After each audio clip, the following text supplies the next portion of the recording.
Monsieur Bruno, bonjour. Alors, vous êtes de l'organisation de cette édition des qualifications pour les Jeux Olympiques de la jeunesse. Tout d'abord, nous savons que c'est la première fois que le kitesurf fera son apparition dans le programme des Jeux Olympiques. Alors, quel est l'enjeu pour vous? Comment vous œuvrez pour faire la promotion de ce sport?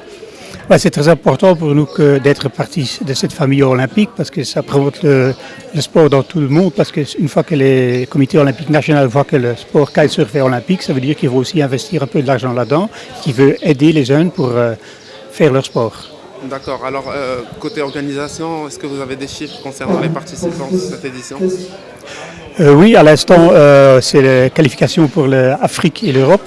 Et pour l'Europe, on a 14 pays qui sont ici. Et pour l'Afrique, il y a 7 pays qui sont présents pour participer. Il faut savoir qu'il y a, par exemple, pour l'Europe, il n'y a qu'une place pour les hommes et une place pour les filles qui sont diffusées. Pour l'Afrique, la même chose, une place homme, une place fille qui est diffusée ici sur cette régate. C'est assez difficile. D'accord, donc il y aura 4 qualifiés au total, ça sera très étriqué. Oui, ça sera très étriqué, surtout en Europe, je connais beaucoup de gens qui courent en Europe parce que je suis européen, et ça sera très difficile de qualifier ici.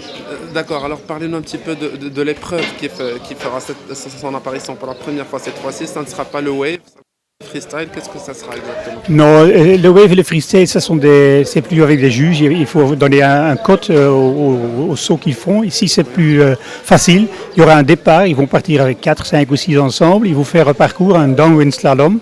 Il y aura quelques obstacles dedans qu'ils doivent sauter. Et la moitié du groupe qui passe par la ligne d'arrivée, ils vont passer dans la prochaine poule. C'est un peu le système d'élimination, comme en tennis. Tu joues contre quelqu'un, tu gagnes, et tu continues dans l'élimination.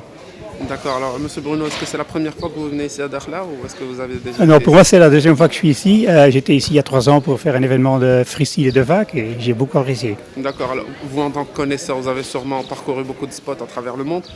Qu'est-ce que vous pouvez nous dire sur ce spot-là, des détails techniques si possible? Ouais, tu sais, c'est pour nous assez facile d'organiser ici parce que le vent il est assez stable. Il y a toujours du vent, ce qui est très important parce que beaucoup de spots dans le monde il n'y a pas de vent. Oui. Et aussi l'eau elle est assez plate, ce qui nous est aussi facile pour ce genre de compétition en racing. Et c'est pas trop profond parce qu'il y a des places où il y a 450 mètres d'eau. C'est pas facile de mouiller des ancres et des bouées. D'accord, merci beaucoup Monsieur Bruno.